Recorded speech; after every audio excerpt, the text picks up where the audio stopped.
আজমিরের আকাশে এখন একটা বিশাল পাথর ঝুলে আছে, স্থির, যেন সময় থেমে গেছে। নিচে হাজার হাজার মানুষ, কেউ চোখ ফেরাতে পারছে না। প্রহরীরা কাঁপছে ভয়ে। রাজার সবচেয়ে শক্তিশালী জাদুকর অজয়পাল যোগী আকাশে ভাসছে তার মন্ত্র বলে, মুখে অহংকারের হাসি। আর মাটিতে দাঁড়িয়ে আছেন এক বয়স্ক ফকির, হাতে অজুর পানি, ঠোঁটে শান্ত হাসি। তার জীর্ণ পোশাক বাতাসে উড়ছে, চারদিকে ধুলোর গন্ধ মিশে আছে ভয়ের সাথে। কিন্তু পরের মুহূর্তে যা ঘটল তা কেউ কল্পনাও করতে পারেনি। একটা চপ্পল হঠাৎ উড়ে গেল আকাশে। মহাপরাক্রমশালী জাদুকর চিৎকার করে মাটিতে আছড়ে পড়ল। আর সেই নিরস্ত্র ফকির, তিনি শুধু তার অজু শেষ করলেন যেন কিছুই হয়নি। কিন্তু এই ফকির কে? কিভাবে একটা চপ্পল পরাজিত করল রাজার সবচেয়ে শক্তিশালী জাদুকরকে? এবং কেনই বা সেই জাদুকর কান্নায় ভেঙে পড়ে গ্রহণ করল ইসলাম? চলুন শুরু থেকে জানি সেই মহাপুরুষের গল্প, যিনি তরবারি ছাড়াই জয় করলেন একটি সাম্রাজ্যের লাখো হৃদয়ে। ইরান ও আফগানিস্তানের সীমান্তবর্তী এলাকায় সিস্তান নামে এক অঞ্চল ছিল। সেখানে সানজার নামের এক ছোট্ট গ্রাম। হিজরি ৫৩৭ সাল, প্রায় ৯০০ বছর আগের কথা। সেখানে এক সম্মানিত পরিবারে জন্ম নিলেন এক শিশু। পিতার নাম খাজা গিয়াসউদ্দিন হাসান, মাতার নাম বিবি মাহে নূর, যার অর্থ চাঁদের আলো। এই পরিবার ছিল খুবই বিশেষ। তারা ছিলেন সৈয়দ বংশের, মানে হজরত আলী রাদিয়াল্লাহু আনহু এবং রাসূলুল্লাহ সাল্লাল্লাহু আলাইহি ওয়াসাল্লাম এর নাতি ইমাম হাসান ও ইমাম হুসাইন রাদিয়াল্লাহু আলাইহি ওয়াসাল্লাম এর সরাসরি বংশধর। শিশুর নাম রাখা হল মঈনুদ্দিন হাসান। মা বিবি মাহেনুর তাকে কোলে নিয়ে দোয়া করলেন, ইয়া আল্লাহ, আমার এই আদরের সন্তানকে তুমি তোমার হেফাজতে রাখো। প্রতিটি বিপদ, প্রতিটি মুসিবত থেকে রক্ষা করো। এর পদক্ষেপে বরকত দাও এবং এর হৃদয়ে তোমার নূর অর্থাৎ আলো বসিয়ে দাও। কে জানত এই মায়ের দোয়াই একদিন পাল্টে দেবে পুরো ভারতবর্ষের ইতিহাস। ছোটবেলা থেকেই মঈনুদ্দিন ছিলেন অসাধারণ। তার চেহারায় এক আলাদা নূর ছিল। তিনি খুব দ্রুত কোরআন শরীফ মুখস্থ করে ফেললেন এবং সেই সময়ের বড় বড় আলেমদের কাছ থেকে হাদিস ও ফিকহ অর্থাৎ ইসলামী আইনশাস্ত্র শিখতে লাগলেন। কিন্তু সেই যুগটা ছিল খুবই কঠিন। চারদিকে তাতার বাহিনীর আক্রমণ, খোরাসান থেকে সিস্তান, সব জায়গায় লুটতরাজ, হত্যাকাণ্ড। নিরাপত্তা বলতে কিছু ছিল না। একদিন খাজা গিয়াসউদ্দিন তার পরিবারকে বললেন, আমাদের এখান থেকে চলে যেতে হবে। তাতাররা চারদিকে রক্তপাত ছড়িয়ে দিচ্ছে, আমরা নিশাপুর চলে যাব। এভাবে তারা হিজরত করলেন নিশাপুর শহরে। সেখানে খাজা গিয়াসউদ্দিন কিনলেন একটা ফলের বাগান আর একটা আটা পেশার চাকি। শান্তিতে চলতে লাগল জীবন। কিন্তু মহান ব্যক্তিদের জীবন কখনো সহজ হয় না। মাত্র ১৬ বছর বয়সে মঈনুদ্দিনের জীবনে নেমে এলো ভয়ঙ্কর এক পরীক্ষা। প্রথমে তার পিতা ইন্তেকাল করলেন, অর্থাৎ মারা গেলেন। কিছুদিন পরেই তার প্রিয় মাও এই দুনিয়া ছেড়ে চলে গেলেন। একদিনের ঘটনা, গরমের এক বিকেল, মঈনুদ্দিন বাগানে কাজ করছেন। হঠাৎ দেখলেন এক বয়স্ক ব্যক্তি ঢুকছেন তার বাগানে। সাদা সিধা পোশাক, মুখে দাড়ি, চোখে এক আধ্যাত্মিক আলো। ইনি ছিলেন শেখ ইব্রাহিম কান্দুজি, সেই অঞ্চলের এক বিখ্যাত দরবেশ। মঈনুদ্দিন দৌড়ে গিয়ে অত্যন্ত আদব ও সম্মানের সাথে তাকে বসালেন একটা পরিষ্কার জায়গায়। তারপর বাগান থেকে সবচেয়ে সুন্দর আঙুরের গুচ্ছ নিয়ে এসে তার সামনে পেশ করলেন। এক গ্লাস ঠান্ডা পানীয় এনে দিলেন। শেখ ইব্রাহিম কান্দুজি খুব খুশি হলেন এই তরুণের বিনয় দেখে। তিনি বললেন, বেটা, তুমি খুবই ভালো মানুষ। আল্লাহ তোমাকে সব সফলতা দান করুন।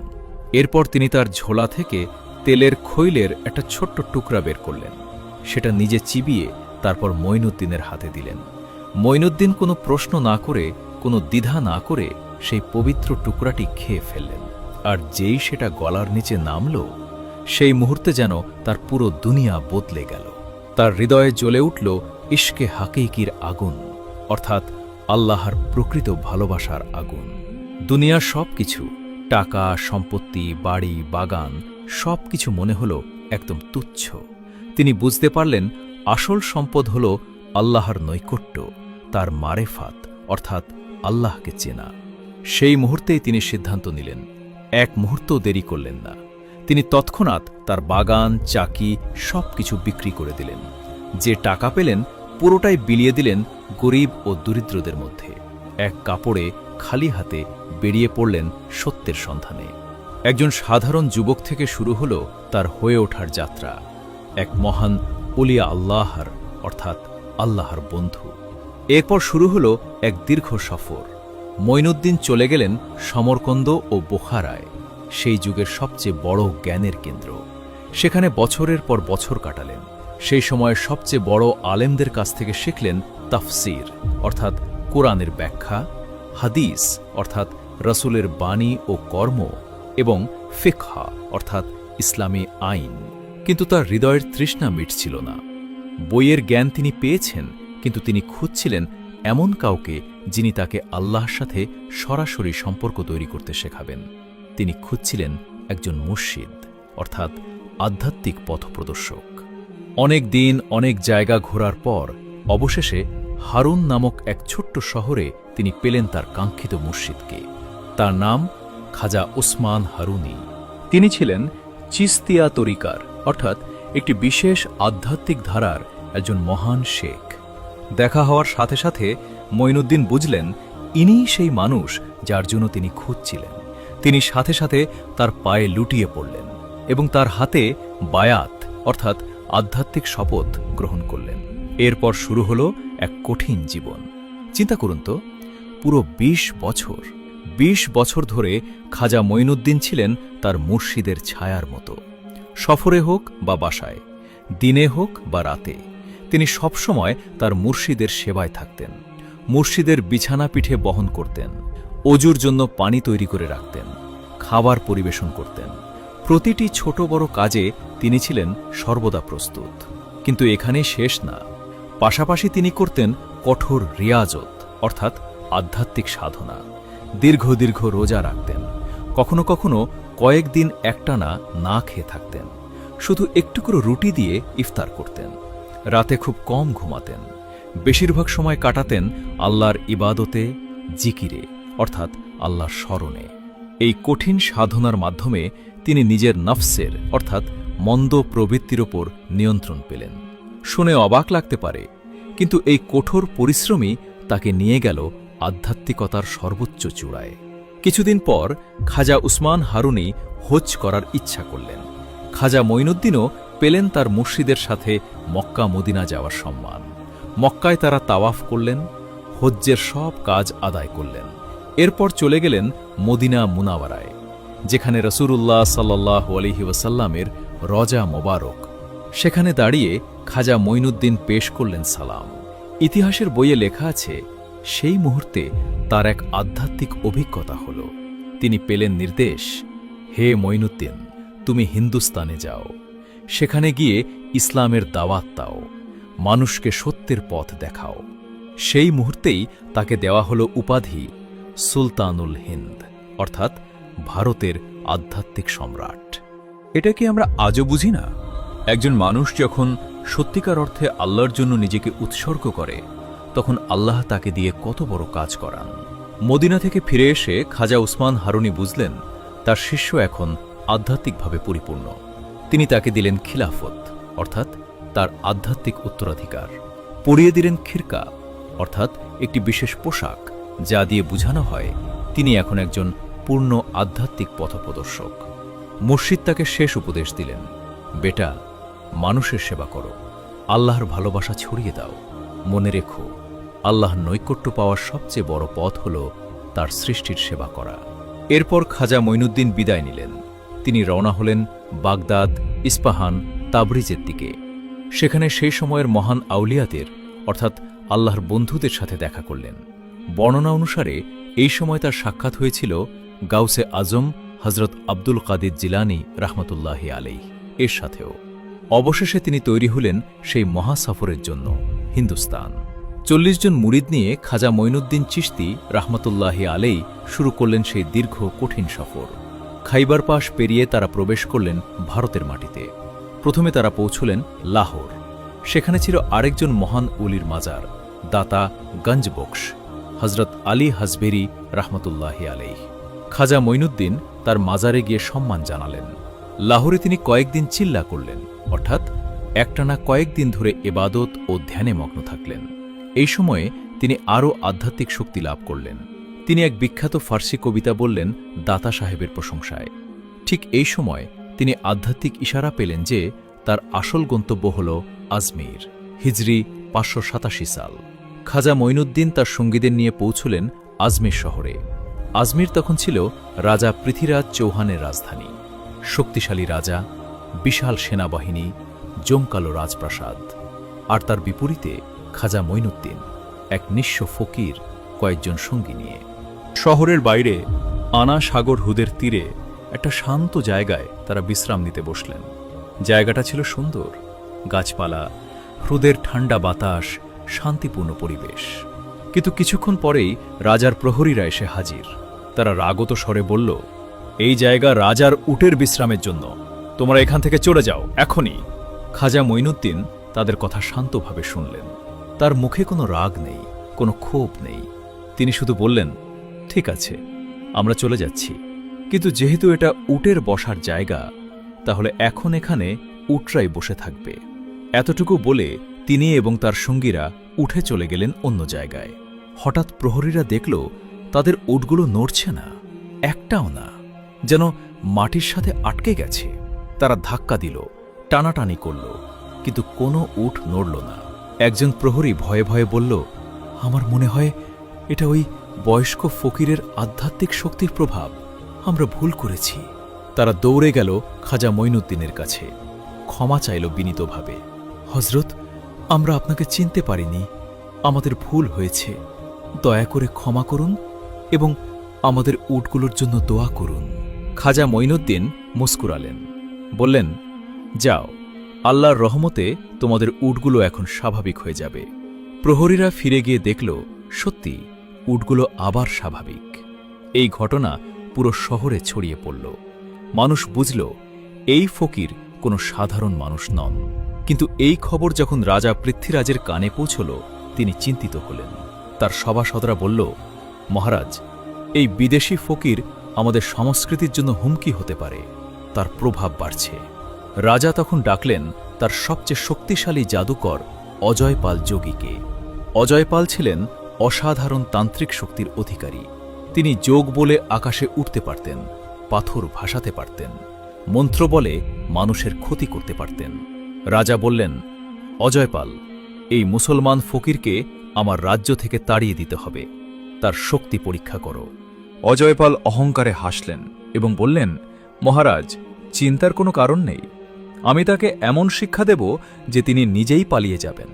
পরদিন সকালে আনা সাগরের তীরে জড়ো হল হাজার হাজার মানুষ। একদিকে অজয়পাল যোগী তার শিষ্যদের নিয়ে, অন্যদিকে খাজা মঈনুদ্দিন তার মুরিদদের সাথে। অজয়পাল শুরু করলেন তার জাদুবিদ্যা। তিনি মন্ত্র পড়তে লাগলেন। হঠাৎ দেখা গেল একটা বিশাল পাথর আকাশে উঠে গেল, স্থির হয়ে ভাসছে বাতাসে। মানুষ অবাক হয়ে দেখছে। অজয়পাল নিজেও যোগ বলে ভাসতে শুরু করলেন আকাশে, তার মুখে বিজয়ী হাসি। তিনি চিৎকার করে বললেন, দেখো সবাই, এই হলো আমার শক্তি, ওই বিদেশি ফকিরের কি ক্ষমতা দেখি। খাজা মঈনুদ্দিন তখন উজু করছিলেন, শান্তভাবে পানি দিয়ে হাত মুখ ধুচ্ছেন। কোনো তাড়াহুড়ো নেই, কোনো চিন্তা নেই, যেন কিছুই হচ্ছে না। অজু শেষ করে তিনি যখন পা ধুতে গেলেন, তখন তার একটা পুরনো চপ্পল খুলে রাখলেন মাটিতে। ঠিক সেই মুহূর্তে তিনি শুধু বললেন, বিসমিল্লাহ, অর্থাৎ আল্লাহর নামে। এবং কি আশ্চর্য, সেই চপ্পল মাটি থেকে উঠে গেল, দ্রুত গতিতে উড়ে গেল আকাশের দিকে। হাজার হাজার মানুষের সামনে সেই চপ্পল ধাওয়া করল অজয়পাল যোগীকে। যোগী পালাতে লাগলেন, কিন্তু চপ্পল তার পিছু ছাড়ল না, বারবার আঘাত করতে লাগল তাকে। অজয়পালের সমস্ত মন্ত্রবল ভেঙে গেল। তিনি চিৎকার করতে করতে আকাশ থেকে মাটিতে আছড়ে পড়লেন। আর সেই বিশাল পাথরও পড়ে গেল, কিন্তু কাউকে আঘাত না করে নিরাপদ জায়গায়। পুরো জায়গায় নিস্তব্ধতা। তারপর শুরু হল চারদিকে চমক। অজয়পাল উঠে দাঁড়ালেন। তার সমস্ত অহংকার চূর্ণ হয়ে গেছে। তিনি বুঝতে পারলেন এটা কোনো সাধারণ মানুষের কাজ নয়, এটা আল্লাহর কুদরত। তিনি কাঁপা পায়ে এগিয়ে গেলেন খাজা মঈনুদ্দিনের দিকে। তার চোখে পানি। তিনি পড়ে গেলেন খাজা সাহেবের পায়ে। কাঁদতে কাঁদতে বললেন, হযরত, আমি ভুল করেছি। আমি আমার অহংকারে অন্ধ হয়ে গিয়েছিলাম। আমাকে ক্ষমা করুন, আমাকে সত্যের পথ দেখান। খাজা মঈনুদ্দিন তুলে নিলেন তাকে, স্নেহভরা হাত রাখলেন তার মাথায়, বললেন, বৎস, তুমি এতদিন ভুল পথে ছিলে, কিন্তু আল্লাহ তোমাকে হিদায়াত দিয়েছেন। এখনই সেই সময় যখন তুমি সত্যিকারের শক্তির মালিককে চিনবে, যিনি আল্লাহ, সৃষ্টিকর্তা, পালনকর্তা। সেই মুহূর্তেই অজয়পাল উচ্চারণ করলেন কালেমা, আশহাদু আল্লাহ ইলাহা ইল্লাল্লাহ ওয়া আশহাদু আন্না মুহাম্মাদুর রাসূলুল্লাহ। অর্থাৎ, আমি সাক্ষ্য দিচ্ছি যে আল্লাহ ছাড়া কোনো উপাস্য নেই এবং মুহাম্মদ সাল্লাল্লাহু আলাইহি ওয়াসাল্লাম তার রাসূল। তিনি গ্রহণ করলেন ইসলাম এবং হয়ে গেলেন খাজা সাহেবের একজন একনিষ্ঠ মুরিদ। এই ঘটনার পর একের পর একজন মানুষ ইসলাম গ্রহণ করতে লাগল, না তরবারির জোরে, না কোনো চাপে, শুধুমাত্র ভালোবাসায়, সত্যের আকর্ষণে। খাজা মঈনুদ্দিন চিশতি রাহমাতুল্লাহি আলাইহি এরপর আজমিরে স্থায়ীভাবে বসবাস শুরু করলেন। তিনি একটা ছোট্ট ঘর ভাড়া নিলেন। সেখানে শুরু হলো তার দাওয়াতি কাজ। তার পদ্ধতি ছিল খুবই সহজ এবং কার্যকর। ১. ভালোবাসা ও সহানুভূতি দিয়ে। তিনি কখনো কাউকে জোর করতেন না, বরং তার আচরণ, তার চরিত্র, তার ভালোবাসা মানুষকে আকর্ষণ করত। ২. সেবা। গরিব, অসহায়, রোগী সবার সেবা করতেন। ধনী গরিব, হিন্দু মুসলিম কোনো ভেদাভেদ করতেন না। ৩. লঙ্গরখানা। তিনি শুরু করলেন একটা বিনামূল্যে খাবার বিতরণ কেন্দ্র। যে কেউ, যে কোনো সময়, যে কোনো ধর্মের সবাই আসতে পারত খাবার খেতে। এটা আজও চালু আছে তার দরগায়। ৪. সঙ্গীত ও কাওয়ালি। তিনি ব্যবহার করতেন আধ্যাত্মিক সঙ্গীত, যেটাকে বলা হয় কাওয়ালি বা শামা। এর মাধ্যমে মানুষের হৃদয় নরম হতো, আল্লাহর প্রেমে মগ্ন হতো। ৫. উদারতা ও সহিষ্ণুতা। তিনি বলতেন, রহমদিলি, অর্থাৎ দয়াময় হৃদয়, এটাই সবচেয়ে বড় ইবাদত। খাজা মঈনুদ্দিনের কিছু বিখ্যাত উপদেশ। সবচেয়ে বড় ইবাদত হল ক্ষুধার্তকে খাওয়ানো এবং অসহায়ের সাহায্য করা। আল্লাহর নৈকট্য পাওয়ার ৩টি পথ: দরিয়াদিলি অর্থাৎ উদার হৃদয়, মেহেরবানি অর্থাৎ দয়া এবং রহমদিলি অর্থাৎ করুণা। যে আল্লাহকে ভালোবাসে সে সকল সৃষ্টিকে ভালোবাসে। তোমার শত্রুকেও ভালোবাসো, কারণ তারাও আল্লাহর সৃষ্টি। খাজা মঈনুদ্দিন চিশতি রাহমাতুল্লাহি আলাইহি ছিলেন সুন্নাহর পূর্ণ অনুসারী। তিনি বিয়ে করেছিলেন এবং তার সন্তানাদিও ছিল। তার প্রথম স্ত্রী ছিলেন বিবি উম্মাতুল্লাহ। তাদের 2 ছেলে এবং 1টি মেয়ে হয়েছিল। পরে তিনি আরেকটি বিয়ে করেন বিবি আসমাতের সাথে।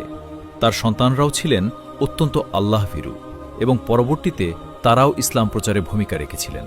কিন্তু খাজা সাহেব নিজে থাকতেন অত্যন্ত সাদাসিধা জীবন, ফকিরের মতো জীবন, কম খাওয়া, কম ঘুমানো, বেশি ইবাদত করা। খাজা মঈনুদ্দিনের জীবনে অসংখ্য অলৌকিক ঘটনা ঘটেছে। কয়েকটি উল্লেখযোগ্য: ১. অন্ধের দৃষ্টি ফেরা।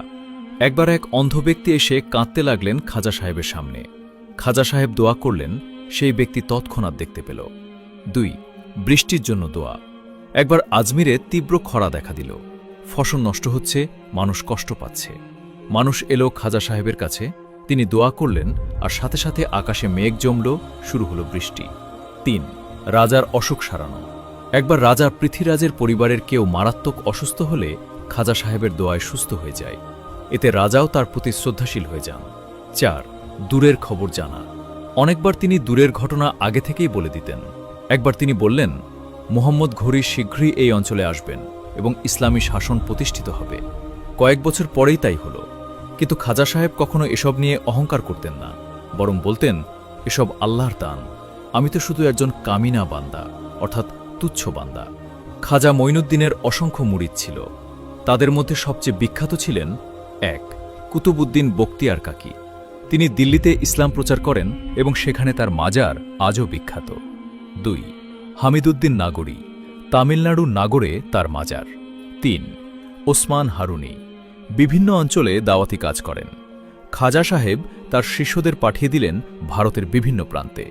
এভাবে চিস্তিয়া তরিকা ছড়িয়ে পড়ল পুরো উপমহাদেশে, বাংলা, বিহার, গুজরাট, দাক্ষিণাত্য সব জায়গায়।